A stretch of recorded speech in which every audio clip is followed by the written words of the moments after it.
Good day, everybody. I'm Josh Weikert for craftbeerbrewing.com, where we're here today in my home brewery to talk about evaluating beer. I got into beer evaluation because I was elected president of the Stony Creek Homebrewers, and at the time, the only certified beer judge in the club was our outgoing president. So I thought this is something I should probably have on my resume if I'm going to take charge of the homebrew club. And so I took a class and sat for the beer judge certification program exam, and that process opened up my eyes to how technical and wonderful and detailed beer evaluation can be. It can give you a whole new language for talking about beer and ways of thinking about beer, and it ultimately makes you a better brewer, which is the real advantage of it, because you can become your own best and worst critic. When we're talking about evaluating beer, we're going beyond basic preference. There's nothing wrong with using that as a starting point, and for most people, whether you like a beer or not is really the only sort of evaluation that matters. But the deeper you get into the topic of evaluating beer, the more we need to move away from simple preference. In other words, not just did I like it or didn't I like it, but we also need to get into why you preferred or didn't prefer a beer. And ideally what we do is we get away from subjective standards entirely. Objective evaluation requires, first of all, that we are willing to set aside what we prefer to drink in beer when we evaluate it. There are styles of beer that I don't enjoy drinking, and as a result, I may not enjoy evaluating them, but that doesn't mean I can't distinguish between a good quality example of a style of beer I don't like and a bad quality example of that. By the same token, there are styles of beer that I enjoy very much that even when they're bad or not well made or have faults, I can still enjoy them, but that doesn't mean I can't evaluate them in an objective fashion. When we're talking about evaluation, the easiest way to go about it is to judge against some objective standard.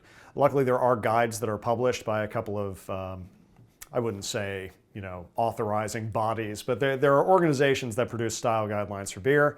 The two most commonly cited are probably the Beer Judge Certification Program, who publish a set of style guidelines for 32 different categories of beer with about 100 sub-styles underneath those. And then we also have the Brewers Association style guidelines, which cover about 140 sub-styles. The purpose of those, the value of those, is that these are compiled by people who get a lot of different examples of different styles of beer and look for commonalities between them and look for the ranges of expressions of flavor that we get from malt, from hops, from alcohol. How much bitterness is there generally to be found in some beers? And also which beers can be called classic examples of these styles that also are a little bit anomalous.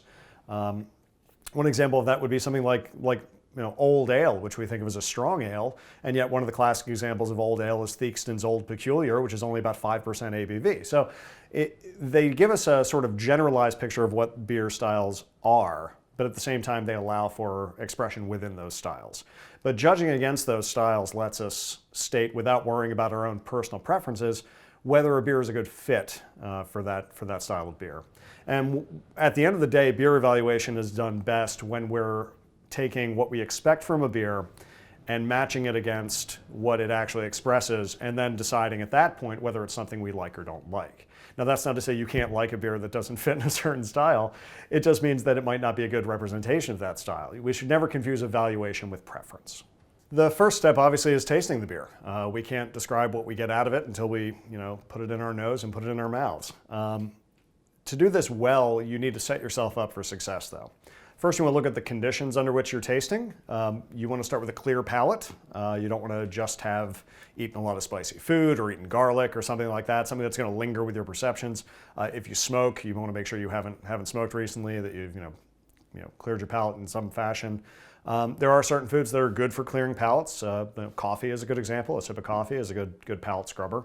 But usually just bland starches, just crackers, bagels, etc. So if you know you're going to be trying beer for the first time, or if you're evaluating beer as part of some other formal setting, whether you're judging beer, whether you're taking part in a brewing competition and you're part of a panel of judges or a part of a People's Choice Award, try and clear your palate out between beers. The second thing you want to look at is the conditions under which you're tasting. And this might sound silly, but One of the first goes I had at evaluating beer, I was preparing for the Beer Judge Certification Program exam, and I went to a brew pub with my wife, and she was giving me samples of beer, and I was smelling and tasting and describing to her exactly what I smelled. And there was one beer where I just could not smell anything. I couldn't get any aroma out of it at all. And then all of a sudden it came to me, I said, aha, I can smell like green peppers. Well, I could smell that because someone had just walked behind me with a plate of nachos. So you have to recognize that the smells in your environment are going to impact your perception. So you want to, to whatever degree you can, limit drafts, limit the number of ambient smells that are around. Don't wash your hands with a strong smelling soap like you find in a lot of bathrooms. Like today I have pumpkin waffle soap in my powder room, and if I was evaluating beer today, everything would have a nutty aroma to me. So you have to be aware of that. I mean, you don't have to minimize it entirely. You don't have to evaluate beer in a sterile environment, but just be aware of that and keep it to a minimum. The second thing we want to think about is not really our conditions, but the conditions of the beer, both the temperature of it and what it's served in.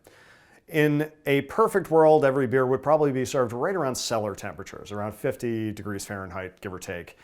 Beer fresh out of the refrigerator is probably too cold. It's not going to express itself as readily. Those aromas are going to stay essentially bound up in solution. Whereas when the beer is warmer, you'll get more off-gassing as CO2 comes out of solution, and it actually pulls aromas with it.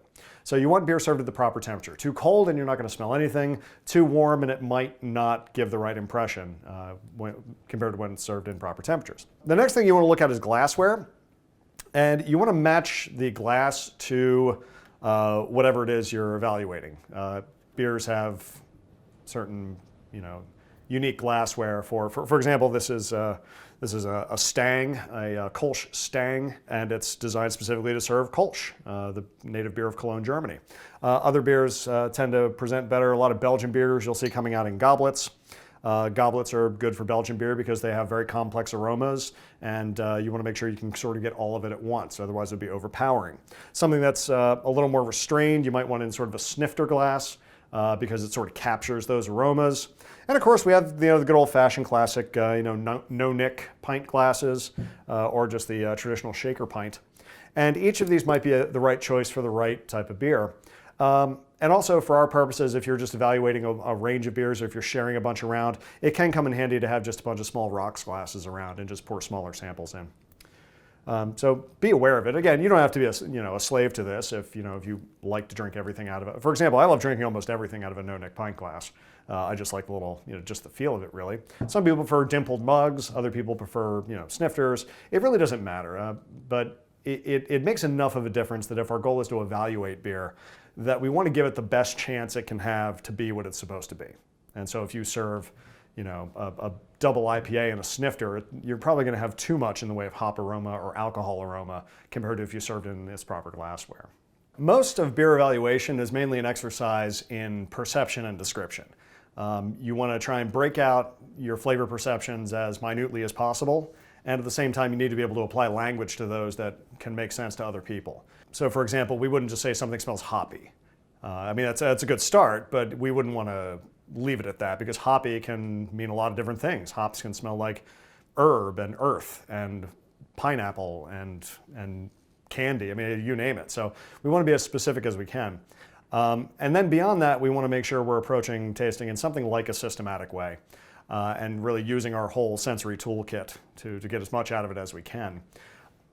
Nothing is going to be more valuable to you in terms of evaluating beer than aroma. And you should be smelling your beer a lot more frequently than you're doing anything else. Do not be shy about getting your nose down into it. You're not really a craft beer person, I don't think, until you've snorted foam. So get right in there and really enjoy it. When you smell, there's a certain pattern you should be driving towards, and you should smell and then clear your nose and smell and then clear your nose. The olfactory receptors get overloaded very quickly because they are very sensitive, which was what makes this a very good tool for evaluating beer, but it also means you occasionally need to reset. So you might put your nose in and take a good long sniff, but then to clear to clear the mechanism there and sort of reset to smell again, you want to smell something else. And the easiest way is to smell yourself, as strange as that sounds. If you sniff your own sleeve, it will essentially reset your olfactory receptors. A little cup of coffee beans is fine too, but there's nothing easier than just smelling your sleeve and then right back in you go. So smell and smell and smell. And in aroma, realize that you're going to smell things that you don't taste and vice versa, but you should be able to see some kind of commonality between the aroma and the flavor. And obviously those are reinforcing. So you smell the beer a few times, and you can break out the perceptions that you smell. Again, be as specific as you can be. And then after you've smelled a few times, you want to go ahead and taste. Get enough into your mouth that you can sort of coat your whole tongue. You don't want to take these tiny sips. And also, this isn't wine. We're not swishing it around in our mouths and then spitting it out. You should swallow every sample that you taste. And in flavor, you're going to try to break out your perceptions into sort of initial flavors or dominant flavors, secondary flavors. You're going to want to note the level of bitterness because every beer is bitter to some degree. And then you're going to think about the finish and the aftertaste. Is the beer generally dry or sweet? And what flavors linger behind? And that's not going to all be in the same sip in most cases. You know, take your time and look for a specific thing every time you take a sip of your beer, and that'll give you a much more well-rounded perception of what you're tasting. And of course, every time you sip, go ahead and smell too. Let those senses reinforce each other. Another thing you might want to do to enhance the aroma, the aromatics, go ahead and swirl your glass. I'm sort of cheating here by using a curved glass, but you can do this in any glass.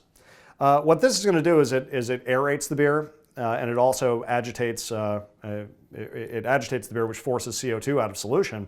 So it pushes those aromatics up out of the beer to the point where you can smell them. If you're a little more extreme, you can actually sort of cap your beer with another glass, or I mean, you can use your own hand, but then you run the risk of sort of introducing those aromas in. But what that does is it concentrates the aromatics in that headspace. And as strange as this sounds, you are smelling individual particles. So the more you can concentrate those, the better experience you're going to get in terms of smelling.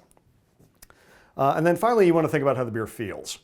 Carbonation gives a certain impression on the tongue. Alcohol gives a certain impression on the tongue. Water chemistry from certain regions will make a beer feel flintier or drier in the mouth. Think about those things too. They're part of the experience. What's the body of the beer like? And once you have all of that, when you have a description of the beer, and of course appearance, I mean, look at it. It should be pretty to look at least to some degree. Once you have all of those perceptions, now you're in a position to really start evaluating.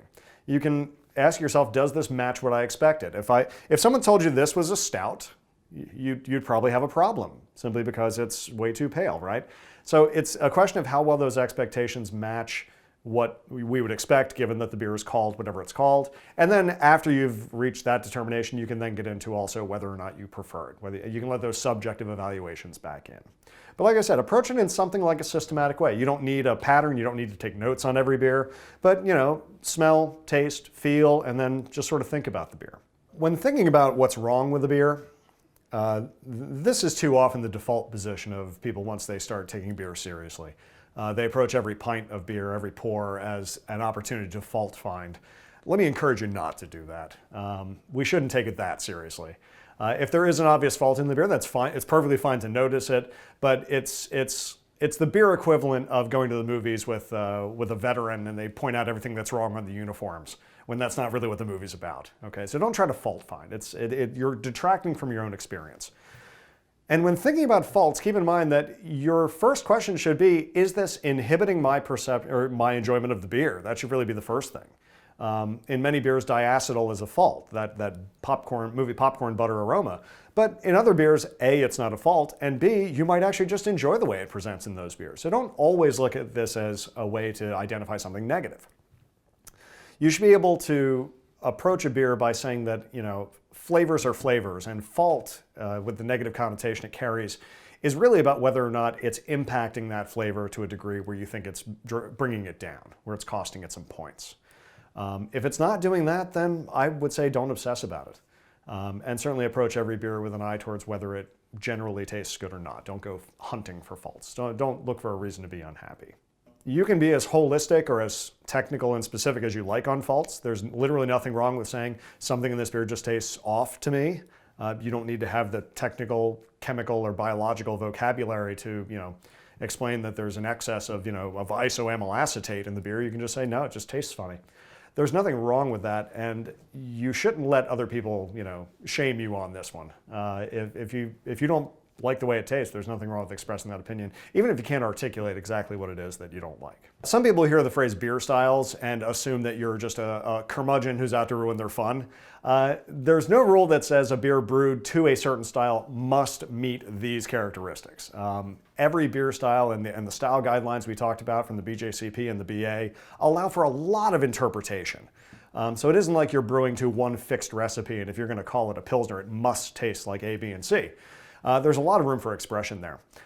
Having said that, beer styles are useful.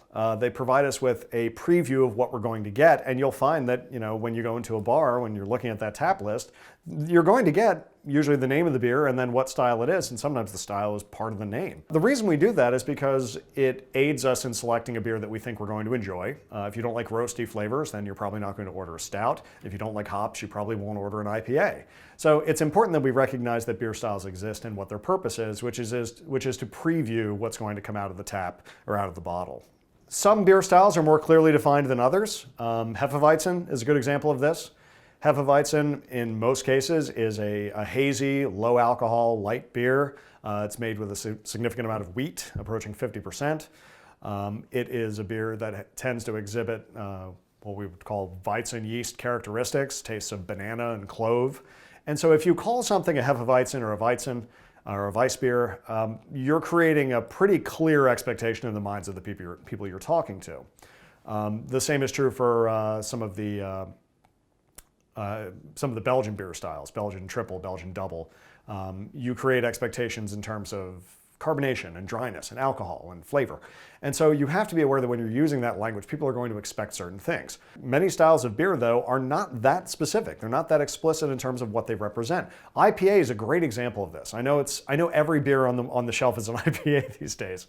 But in reality, calling something an IPA really just means that it probably has a substantial level of bitterness, though even that is sort of up for grabs these days, but it definitely has a lot of hop flavor and hop aroma. And if it has those two things, then calling it an IPA is fair. There's no reason you can't do that. IPAs can be pale in color up through, red, even brown.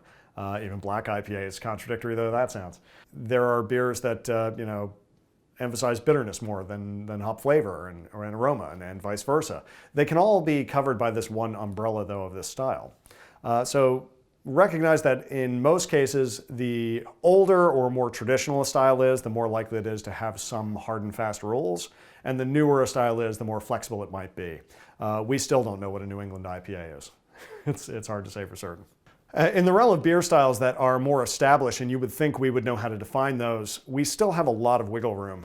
For example, if anyone tells you they know the difference between a porter and a stout and can define it specifically, they are lying to you.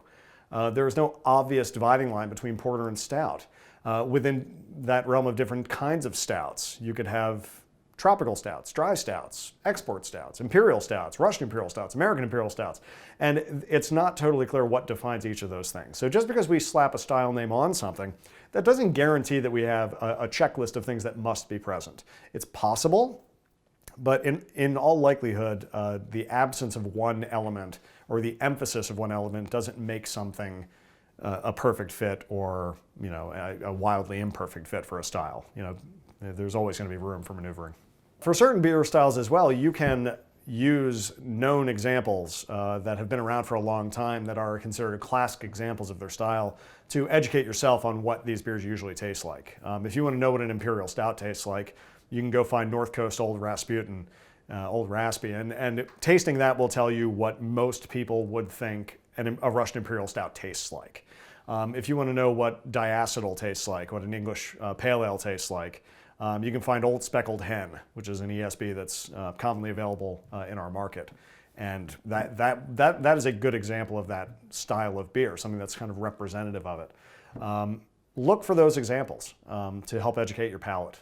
Because very often what we tend to think of as a classic example or classic flavors are not really that, because we're getting the beer at a point in its development where that might not be true anymore. If you tasted nothing but German beer styles brewed in Germany, then you're also tasting a lot of age on those beers because it takes a while for them to get to us. And when you go to Germany and then taste those beers again, you might think that these are completely different from what I thought they were, because they don't match what our expectations were. So always look for local and fresh examples of these beers, and also try to find breweries that take good care of their beer and get it out the door quickly, and distributors that don't leave it sit in a hot warehouse for 2 months. So that way you can sort of taste what they're supposed to taste like. So how do we train up our palates? There are a few ways to go about doing it for sure. The easiest way and the most systematic way is to take a proper beer flavor training class. Most people who are going to sit for the Beer Judge Certification Program exam or the Cicerone exam will actually take a course where we take known styles of beer, spike it with a chemical concentration of some flavor or off flavor, and then serve it to you with a control sample so you can actually train your palate between that control and the spiked sample. And if you do that for enough flavors, you will gradually build up the sense memory to be able to say this beer contains diacetyl, this beer contains acetaldehyde, this beer is oxidized. And that really is the best way to go about it. There's almost no substitute for that, but that's not practical for most people in their everyday lives. Not so many people are going to take this or that seriously. Having said that, you don't need to take a proper class to do it. You can set up your own off flavor and flavor training kit. At bjcp.org, they have a list of common off flavors and common ways to spike those flavors into beer. So for example, for diacetyl is just movie popcorn butter. That's literally what movie popcorn butter is made from. And you can buy imitation butter. And if you spike a little bit of that into a beer, you will taste what diacetyl tastes like. For alcoholic flavors, hot alcohols, you can take a beer and simply add vodka. And that all of a sudden will tell you what a beer with a lot of fusel alcohols tastes like. So there are ways to deliberately give yourself that flavor training experience. And in a perfect world, what you would do is do a triangle test where you pour 3 samples of a beer, or 2 samples of beer that are not tainted or are tainted, and then 1 that either is or isn't. Just you mix it up, and you taste all 3 and see if you can pick out the different one. And those are called triangle tests. It's a great way to test your perceptions and sort of teach you the difference between them. The big advantage of doing that formal flavor training is that you can start to identify if you have certain flavor sensitivities or flavor blind spots. Some people are very sensitive to the papery and cardboardy flavors of oxidation. Other people can't taste it at all. And this can even apply to more complex compounds. There's one in particular that everyone in my homebrew club knows I cannot taste, is isovaleric acid, which tastes like really old cheese or gym socks. It's a grotesque flavor that should not be in beer. To me, it just tastes like raspberries. So that's a lucky one for me. When we get to the isovaleric sample in the class, I just get to drink everyone else's because it tastes really good to me. But you'll never know that if you don't actually taste a controlled sample. Because obviously if you're deaf to something, you don't know you're deaf to it. So this is a good way to sort of build up that sensory toolkit. Another good way of doing it though is going to homebrew club meetings. You will taste lots and lots of beer. And you'll be surrounded by people who taste beer a lot. And some number of them will probably even be certified judges or certified cicerones. If that's true, then that's a good way to train yourself up, because that way you can, say, okay, well, this person over here, or these 10 people over here all say that this beer is very bitter, but to me it only tastes moderately bitter. Well, you might have an insensitivity to bitterness. And so now you can begin to dial in that, that thermostat in your brain on different flavor compounds. Another good option is to compare either your beer, if you're looking to evaluate your own beer, or just, to train your palate. Taste known examples of that style, especially next to your own beer. If you made yourself, a Doppelbock, and you want to know if it tastes like a Doppelbock, as most people would understand that term, get yourself a nice bottle of Paulaner Celebrator and taste, which is the classic Doppelbock. Taste that against your beer. See if they taste about the same. If they do, then you're probably on the right track. If there are differences, then you know that too. So evaluation can come from lots of different sources. And you don't need to always do it yourself. If you're a home brewer, enter every beer you brew in competition. You will get the objective feedback of 2 judges who are tasting your beer blind, who are tasting it as part of an entire flight of beers in that style or category, and you'll get a very quick sense of sort of what you're doing right and what you might need to improve upon. One more thing on evaluation. Even if you're not a certified judge, you can volunteer to be a steward at a homebrew competition, and your job is simply to bring the beer out from the fridge and bring extra cups and score sheets when the judges need them. But in exchange for your cooperation, the judges will usually let you taste every beer that they taste, especially if you express an interest. So even not being a certified judge, you can spend a morning, even just one flight, and taste 12 or 15 saisons. And there is really no substitute for that. Even among people that have formal palate training, there is nothing for evaluation like tasting multiple samples of the same style of beer.